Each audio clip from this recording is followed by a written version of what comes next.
Pronto le llegó a Joab la noticia de que el rey estaba llorando y haciendo duelo por Absalón. A medida que el pueblo se enteraba del profundo dolor del rey por su hijo, la alegría por la victoria se tornaba en profunda tristeza. Ese día todos regresaron sigilosamente a la ciudad como si estuvieran avergonzados y hubieran desertado de la batalla. El rey se cubrió el rostro con las manos y seguía llorando. «Oh, Absalón, hijo mío, oh, Absalón, hijo mío, hijo mío». Entonces Joab fue a la habitación del rey y le dijo: «Hoy salvamos su vida y la de sus hijos e hijas, sus esposas y concubinas. Sin embargo, al actuar de esta forma hace que nos sintamos avergonzados de nosotros mismos. Parece que usted ama a los que lo odian y odia a los que lo aman. Hoy nos ha dejado muy en claro que sus comandantes y sus tropas no significan nada para usted. Pareciera que si Absalón hubiera vivido y todos nosotros estuviéramos muertos, estaría contento. Ahora salga y felicite a sus tropas, porque si no lo hace, le juro por el Señor que ni uno solo de ellos permanecerá aquí esta noche. Entonces quedará peor que antes». Así que el rey salió y tomó su lugar a las puertas de la ciudad, y a medida que se corría la voz por la ciudad de que él estaba ahí, todos iban a él.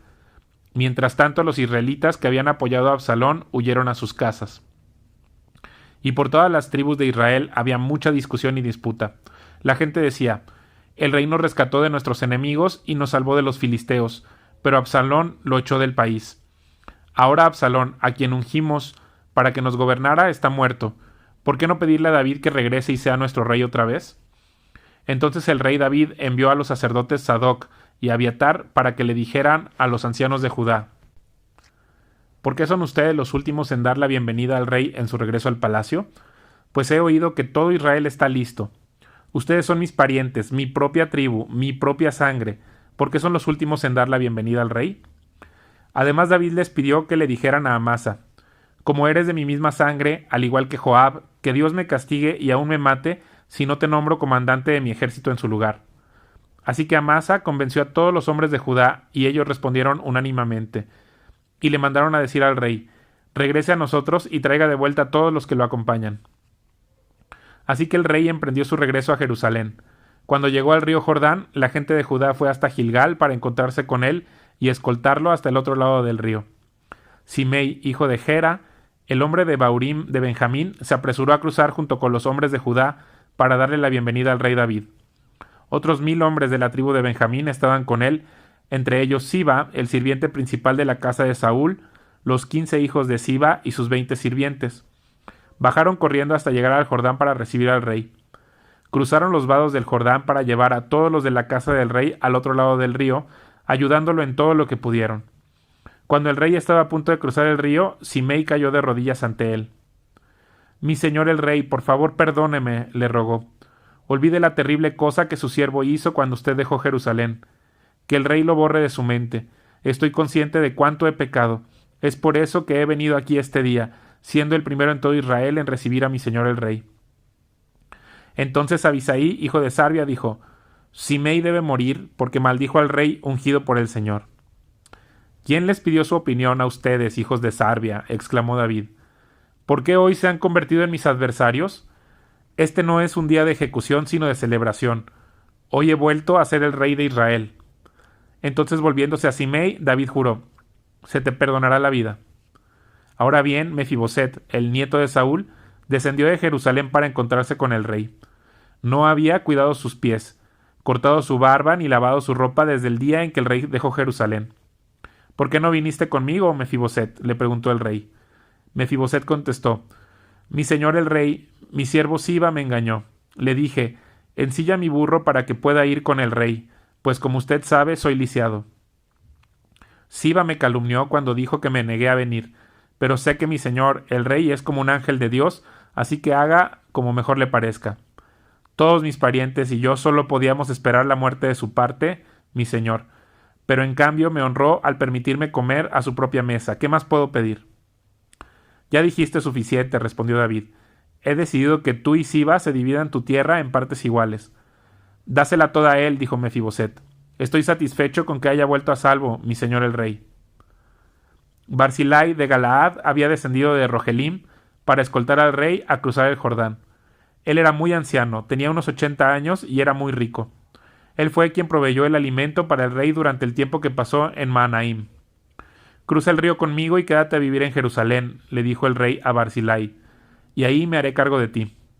No, le respondió, soy demasiado viejo para ir con el rey a Jerusalén. Ahora tengo 80 años de edad y ya no puedo disfrutar de nada. La comida y el vino ya no tienen sabor. Tampoco puedo oír las voces de los cantantes. Sería nada más una carga para mi señor el rey. Tan solo cruzar el río Jordán con el rey es todo el honor que necesito.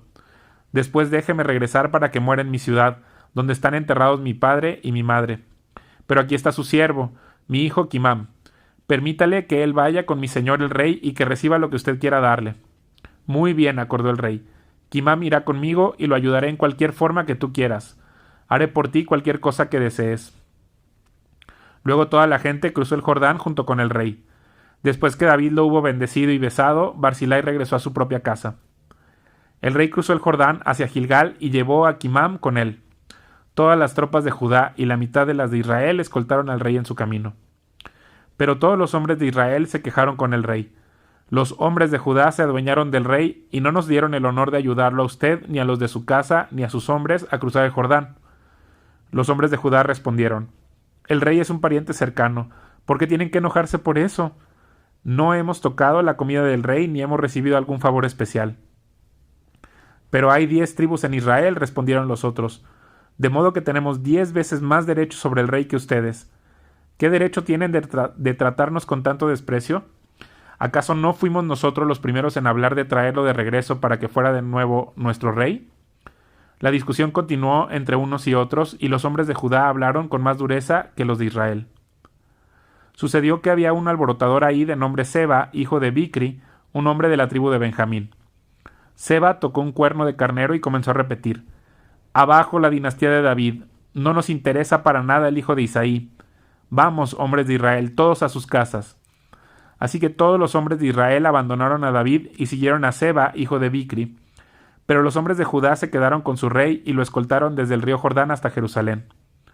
Cuando David llegó a su palacio en Jerusalén, tomó a las 10 concubinas que había dejado para que cuidaran el palacio y las puso en reclusión.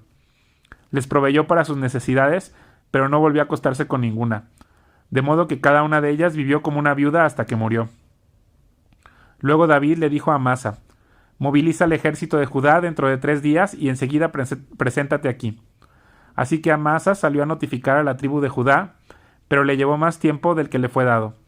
Por eso David le dijo a Abisai, Seba, hijo de Bicri, nos va a causar más daño que Absalón. Rápido, toma mis tropas y persíguelo antes de que llegue a alguna ciudad fortificada donde no podamos alcanzarlo.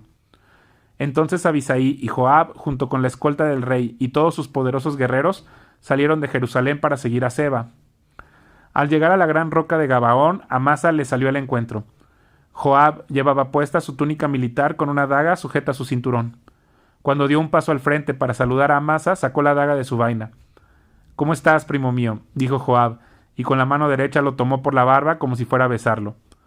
Amasa no se dio cuenta de la daga que tenía en la mano izquierda y Joab se la clavó en el estómago, de manera que sus entrañas se derramaron por el suelo.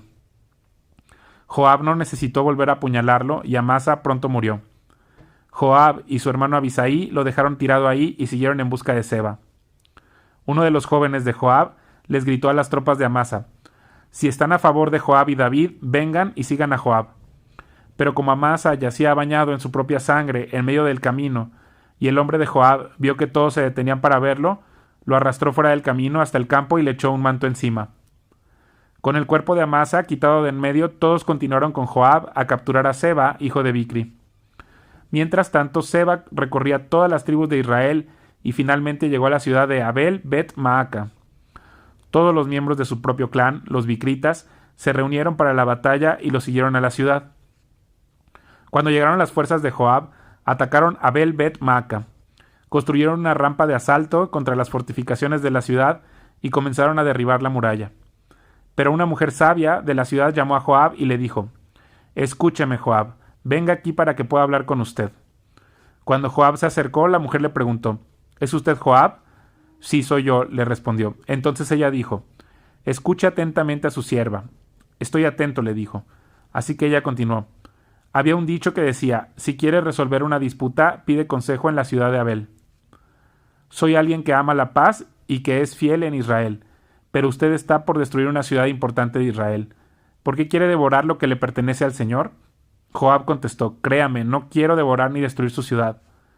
Ese no es mi propósito. Lo único que quiero es capturar a un hombre llamado Seba, hijo de Bicri, de la zona montañosa de Efraín, quien se rebeló contra el rey David. Si ustedes me entregan a ese hombre, dejaré a la ciudad en paz. Muy bien, respondió la mujer. Arrojaremos su cabeza sobre la muralla. Enseguida la mujer se dirigió a todo el pueblo con su sabio consejo y le cortaron la cabeza a Seba y se la arrojaron a Joab. Así que Joab tocó el cuerno de carnero, llamó a sus tropas y se retiraron del ataque. Todos volvieron a sus casas y Joab regresó a Jerusalén para encontrarse con el rey. Ahora bien, Joab era el comandante del ejército de Israel. Benaía, hijo de Joaida, era el capitán de la escolta del rey. Adoniram estaba a cargo de los trabajadores. Josafat, hijo de Ahilud, era el historiador real. Seba era el secretario de la corte. Sadoc y Abiatar eran los sacerdotes. E Ira, un descendiente de Jair, era el sacerdote personal de David. Durante el reinado de David hubo un hambre que duró 3 años. Entonces David consultó al Señor y el Señor le dijo, el hambre se debe a que Saúl y su familia son culpables de la muerte de los Gabaonitas. Entonces el rey mandó llamar a los Gabaonitas. No formaban parte de Israel, pero eran todo lo que quedaba de la nación de los amorreos. El pueblo de Israel había jurado no matarlos, pero Saúl en su celo por Israel y Judá trató de exterminarlos. David les preguntó, ¿qué puedo hacer por ustedes? ¿Cómo puedo compensarlos para que ustedes vuelvan a bendecir al pueblo del Señor? Bueno, el dinero no puede resolver este asunto entre nosotros y la familia de Saúl, le contestaron los Gabaonitas. Tampoco podemos exigir la vida de cualquier persona de Israel. ¿Qué puedo hacer entonces?, preguntó David. Solo díganme y lo haré por ustedes. Ellos respondieron, fue Saúl quien planeó destruirnos para impedir que tengamos un lugar en el territorio de Israel. Así que entréguenos 7 hijos de Saúl y los ejecutaremos delante del Señor en Gabaón, en el monte del Señor. Muy bien, dijo el rey, lo haré. Debido al juramento que David y Jonatán habían hecho delante del Señor, el rey le perdonó la vida a Mefiboset, el hijo de Jonatán, nieto de Saúl. Sin embargo, les entregó a los 2 hijos de Saúl, Armoni y Mefiboset, cuya madre fue Rispa, la hija de Aja. También les entregó a los 5 hijos de la hija de Saúl, Merab, la esposa de Adriel, hijo de Barzilai de Meola. Los hombres de Gabaón los ejecutaron en el monte delante del Señor. Los 7 murieron juntos al comienzo de la cosecha de la cebada. Después Rispa, la hija de Aja, y madre de 2 de los hombres, extendió una tela áspera sobre una roca y permaneció ahí toda la temporada de la cosecha. Ella evitó que las aves carroñeras despedazaran los cuerpos durante el día e impidió que los animales salvajes se los comieran durante la noche. Cuando David supo lo que había hecho Rispa, la concubina de Saúl, fue a ver a la gente de Jabes de Galaad para recuperar los huesos de Saúl y de su hijo Jonatán. Cuando los filisteos mataron a Saúl y a Jonatán en el monte Gilboa, la gente de Jabes de Galaad robó sus cuerpos de la plaza pública de Bet-San, donde los filisteos los habían colgado. De esa manera David obtuvo los huesos de Saúl y Jonatán, al igual que los huesos de los hombres que los Gabaonitas habían ejecutado. Luego el rey ordenó que enterraran los huesos en la tumba de Cis, padre de Saúl, en la ciudad de Sela, en la tierra de Benjamín. Después Dios hizo que terminara el hambre en la tierra. Una vez más los filisteos estaban en guerra con Israel, y cuando David y sus hombres estaban en lo más reñido de la pelea, a David se le acabaron las fuerzas y quedó exhausto. Isbi-Benob era un descendiente de los gigantes. La punta de bronce de su lanza pesaba más de 3 kilos y estaba armado con una espada nueva. Había acorralado a David y estaba a punto de matarlo. Pero Abisai, hijo de Sarbia, llegó al rescate de David y mató al filisteo. Entonces los hombres de David declararon: «No volverás a salir con nosotros a la batalla. ¿Por qué arriesgarnos a que se apague la luz de Israel?». Después hubo otra batalla contra los filisteos en Gob. Mientras peleaban, Sibecai de Usa mató a Asaf, otro descendiente de los gigantes. Durante otra batalla en Gob, el Naán, hijo de Jair de Belén, mató al hermano de Goliat de Gat. El asta de su lanza era tan gruesa como un rodillo de telar. En otra batalla contra los filisteos en Gat, se enfrentaron con un hombre enorme que tenía 6 dedos en cada mano y 6 en cada pie, 24 dedos en total, que eran también descendiente de los gigantes. Pero cuando desafió a los israelitas y se mofó de ellos, Lo mató Jonatán, hijo de Simea, hermano de David. Estos 4 filisteos eran descendientes de los gigantes de Gat, pero David y sus guerreros los mataron.